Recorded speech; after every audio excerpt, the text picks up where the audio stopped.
Look, I don't know who killed Richard Oland, but I do know that I have some thoughts about things regarding the death of Richard Oland. Let's see. This is United A-Holes, a video cast discussing cultural topics with no filter.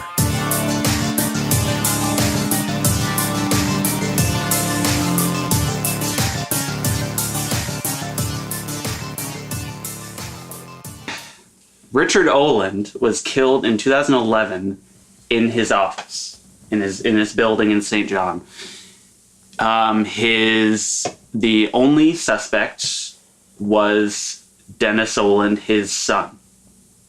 In 2015, Dennis was found guilty of the crime and he was sent to prison, but in the years following, he earned a retrial due to how some evidence was handled, due to an instruction that was given to the jury that has now been found to be kind of improper. So now Dennis Oland is on trial again for the crime, like he's being accused of murdering his father. So that's where we're at right now. We're in the middle of the retrial. So the first trial was a mistrial, not an appeal. This isn't an appeal. No, he's found guilty. He was found guilty He was found guilty, and he was but now convicted. it was a mistrial. That's why we're having another trial. Yes, there is a retrial. Yeah. So it was a technicality that caused the first trial to be thrown out. What was the instruction to the jury? I was just going to ask that. That, I don't know if that has been publicly put out there. So nobody knows that. I don't believe that we know the exact... This is a juryless trial this time? This time, yes. Okay, so last trial was a trial with a jury. This time it's a judge. And that's it. It's a judge. Okay. Which I think is a good thing for this one, because this is an incredibly personal crime. People are taking the death of Richard Oland incredibly emotionally and incredibly personally. And if you talk to anyone, at least in my opinion, everyone knows he did it, or... I mean, that's mostly what I hear, honestly, but... I've been digging into it a lot with the retrial going on, and I firmly believe that there is enough, there is not enough evidence to say that man is guilty of the crime. I don't know if Dennis Oland killed his dad. I don't know. But following the rules of law and trial. If you look into this trial and the evidence presented and the stories given, and, there are some major questions that have not been answered.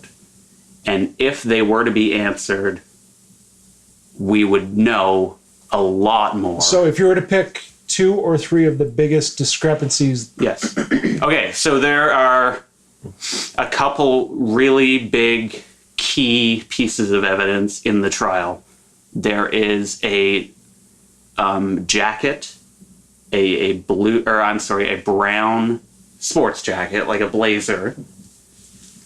There is two witness testimonies testifying that they heard bangs, and there was a loud bang followed by 10 to 20 short, kind of quieter bangs coming from Richard Oland's office the night he was killed.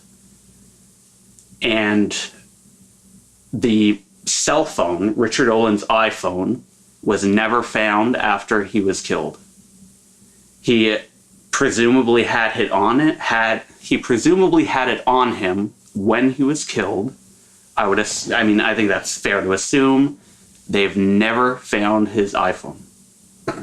Those 3 things, and they web off, like that's not, Yeah, well, wasn't there something about the cell phone pinging towers at a certain time? Yes. So let's cover that one. Okay. So the cell phone is missing. And during the first trial, they reached out to Rogers Communication, who handled Richard Oland's cell phone service, because they wanted to see, the phone was missing, so they wanted to see, where was it?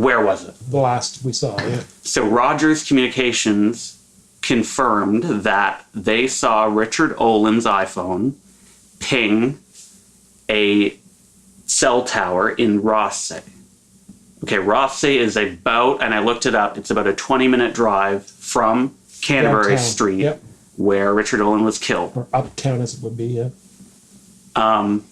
However, and you guys know this as well as I do, that, and Rogers kind of said this in their testimony, towers often are used to load balance, and they will send data, they will reroute it to other towers that have less of a load, Right.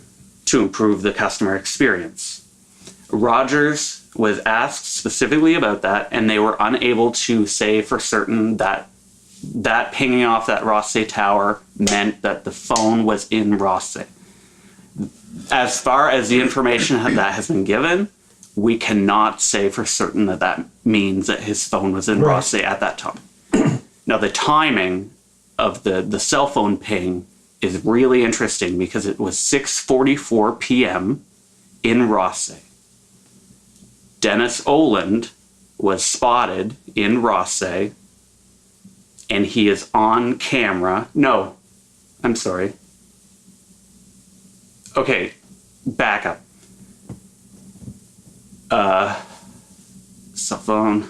Sorry, I got that. No, take your time, bro. So ask me a question and get me back on the. Okay, so the cell phone was 6:44 p.m. 6:44 p.m. on Rothsay. On Rothsay Tower. So that's interesting, because we don't know where the phone is. That's the last Communication. Or whatever. that is the last time that phone has anything, going for it. Dennis Oland, at one point in that evening, and I don't know about timing, what time it was. It would have been, however, he was filmed. Fuck, okay, sorry. It's all right. No, it's a lot of facts to keep straight. Okay. Anyway, the cell phone. Fuck, sorry. So they're assuming that the person that killed Richard Oland would have had his cell phone, would have taken it with them, which is probably a fair assumption. But still circumstantial. Circumstantial, that's correct. And there are eyewitnesses that claim to have seen Dennis Oland in Rothsay go up alongside a lake, and he had a Sobeys bag with him, and he pulled something out of the Sobeys bag, and he picked up something off of the ground, put it in something, they thought maybe like a red bag, put it in the Sobeys bag, and then walked right back to his car. Now that's what happened. That's what they're saying they saw. For what, whatever that means. They don't know what he put in the bag, though. They don't know. The cops looked where the witnesses said they saw Dennis Oland do this. They did not find an iPhone. They did not find a weapon. They have never found a weapon. They don't know what weapon was used, because the amount of blows and the type of blows, they suspect either it was two weapons or it was a double-sided weapon. But we don't know. Nobody can say for sure what weapon was used, and one was never found. So that's the phone. The jacket is interesting as well. When Dennis Oland was, and don't let me take over the room, keep going. When Dennis Oland was interviewed by the officers, as a suspect, he told them that when he went to visit his father at the office, because he always maintained he did visit his father at the office on that day, and he is the last confirmed person to have seen him alive. He said that he was wearing a blue blazer when he visited his father. there is CCTV footage of Oland in the area on that day, briefly around the time that he would have left Oland's office wearing a brown blazer. So after he was told that, he conceded, like, oh, okay, I must have just been wrong, and I'm willing to accept that. But the blazer, the brown one, he sent it to a dry cleaner the day after he was questioned by police. And when asked about the timing, as far as why he took it to the dry cleaner the day after, he said it was for his father's funeral. He wanted to dry clean it. The cops, they took the blazer. They had it, they checked it for DNA. They found 4 spots that they would say is blood. Like this, Yeah. So it had been cleaned at this point. It had been to a dry cleaner. And the best they can speculate is blood was here, here, and here type. There are 4 spots. But they don't know for sure. 3 of which they confirmed had Richard Oland's DNA. Okay, so that's... The blood spots are no bigger than 3 millimeters in diameter. Okay. And let me remind you, Richard Oland was bludgeoned to death. Mm-hmm. And the officers described the crime scene as having blood on every wall. There was brain matter. There was, when you're bludgeoned to death, viciously. a lot of stuff gets everywhere. They found 4 blood stains under 3 millimeters. And something about him having a scalp issue. There were people that said that Richard Oland was kind of a touchy-feely guy, like, he'd, give you a hug or whatever. And they've also said that he had a skin condition that meant that sometimes his scalp would bleed a little bit. So the question that the defense has brought up is that could very easily have been transferred. Yeah. Just innocent transfer. But that's interesting still. No. In the laundromat was questioned. Yes. They did not see any discernible blood stains when they first received the jacket, and they did not do any special blood. They did not do anything special. They did it like they normally did. Yeah. So that's the jacket. So the first question I would have about this whole thing, and I know very little, I'm just little pieces I caught from you posting, basically. Yeah. Was there any motive? Yeah, I mean, there was a motive given, Is it inheritance? No. It's they're trying to say, the Crown has offered up the story of Dennis, being deep in debt and needing money, and I'm not 100% sure on what they're saying the motive is. But it has to do with, debts, and, his father was very wealthy, and, and that, I think, is what has been presented as... This is why you would do it. Exactly. Like an anger type of thing. I need Right. money. Crime No, of I'm not passion. giving you... Yeah. I did not hear the debt part. I heard that Richard was sleeping with Dennis's wife. That has been... Oh. Yeah. Okay, I didn't realize that. I know that they have stated that Richard had a girlfriend. All of that aside, the most interesting part to me about this entire case... Is the muck-up the police did? No. Well, I mean, sure, but because for me... I won't get into it here, but there's a lot of... There's a lot of kind of questionable police work. I don't think intentionally shady, but just maybe not going the extra mile. Right. Because sometimes we convict, sometimes we send guilty people to trial where they don't get a fair trial because everyone knows they did it, Well, okay. So here's what I've heard. Okay. That. So, okay, but before we go on conjecture, is your source a source, or is your source just people talking on the street? Not to be an asshole, but I'm going to be an asshole about it because I Really on this show? Yeah, I'm surprised. This is conjecture, and this is what the consensus is.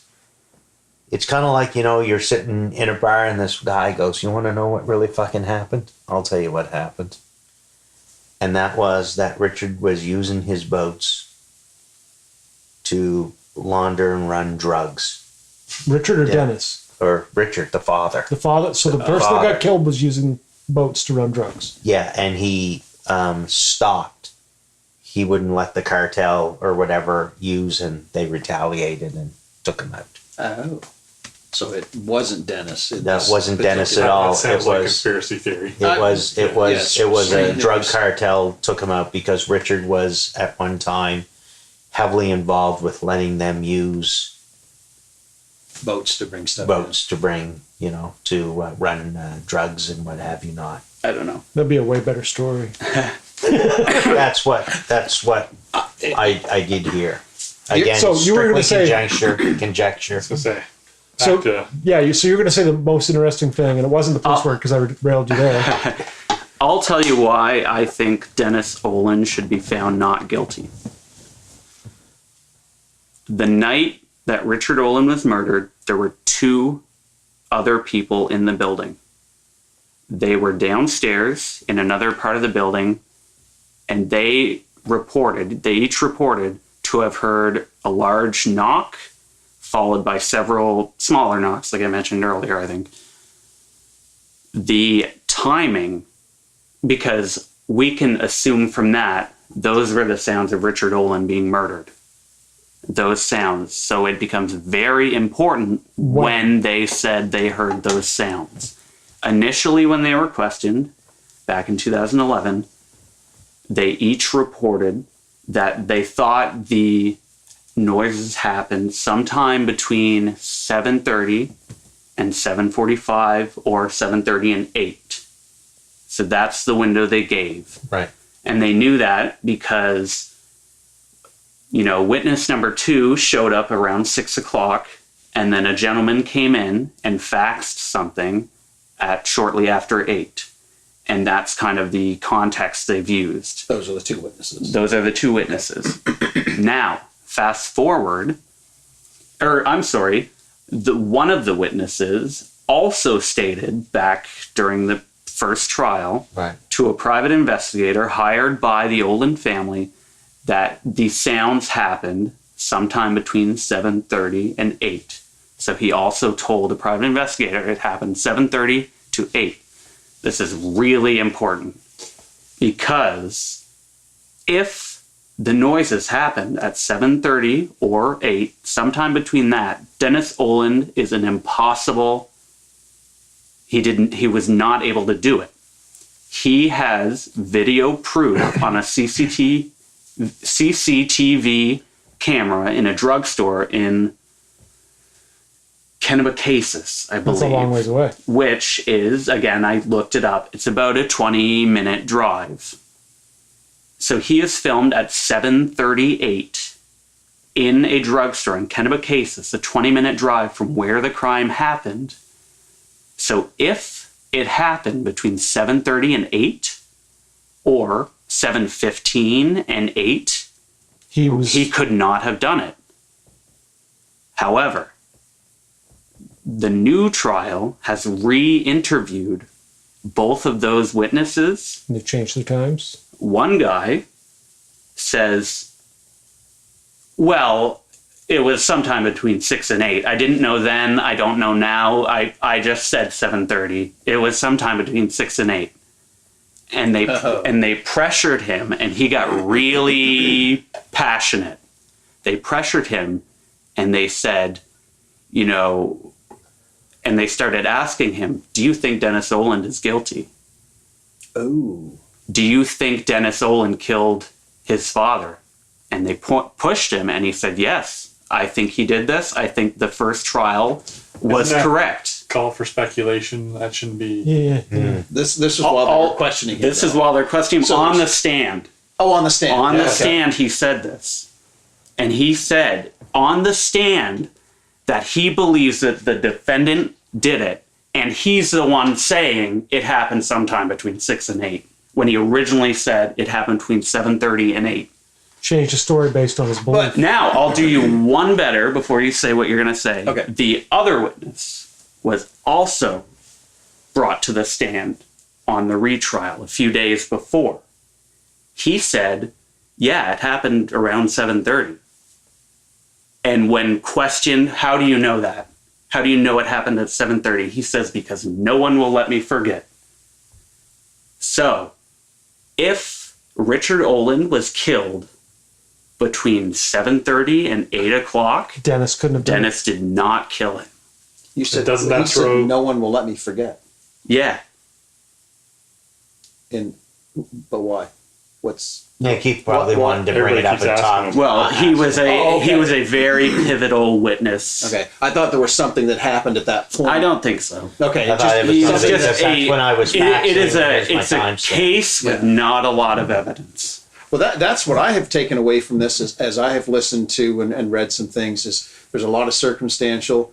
And what I was going to say was putting a guy on the stand and saying, well, when do you think this happened? Well, between here and here.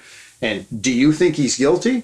Yeah, I think he's guilty. That's not a conviction. That's not allowed. That's an opinion at that point. And if that's what they're letting through the Well, courts. the next thing you want to hear is objection calls for speculation. Well, it was perfect Well, for yeah. the defense, though, because the defense was the one pushing that, because that's exactly what they wanted to happen.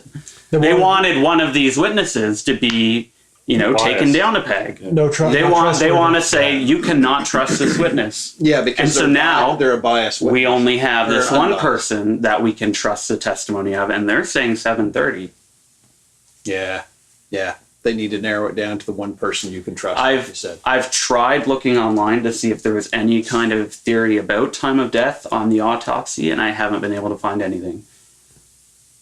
So an interesting if case. he died between 6 and 7, Dennis Oland could have done You it. know what's sad about this whole thing? We keep watching and hoping for some resolution of what actually happened, and if they don't know now, they'll never know truly what went down. No. No matter if he gets charged There's guilty or only- innocent. There's only one person who knows whether killer. Dennis did it or not, and that's Dennis. And the Lord. So he's either trying real hard to get away with it, or he is fighting for his life. I think, okay, let's say if he's trying hard to get away with it, he also got very lucky, because this stuff is not adding up. Yeah. And so if he did it, he's lucky. I'm He's shocked really that there lucky. isn't footage somewhere in the building. in the building or outside the building, like something somewhere that's like, okay, there's the timer. That's 7:30. You just walked out. Like if they've got footage in a friggin' drugstore we've got in 8 Boston. cameras. We've got Corner 27 cameras Yeah. in our store alone for crying out Yeah, in loud. 2019 you do. I was going to say this was 2011. Plus, you It was a sell different them, time. so. We had cameras when we opened. Again, you're a little more IT minded, Yeah. but I guarantee you there was a lot of spots that did not have cameras. True. But yeah. even a camera somewhere like up the street, you know what I mean? Like it's Something. St. Well, John I would mean, be. yeah. But clearly there isn't. I mean, speculating. Well, why don't they? Well, they don't. Well, So that's- there's some footage of him driving, Yeah. and there's some footage of him walking down the street. And plus, just because there's a camera doesn't mean there's a sufficient system backing up that data when they go look yeah. for it. well, and the clarity. I mean, certain systems will overwrite themselves in a very short period of time. Some Yeah. people, I True. don't know how long you guys keep Who footage found for. Richard?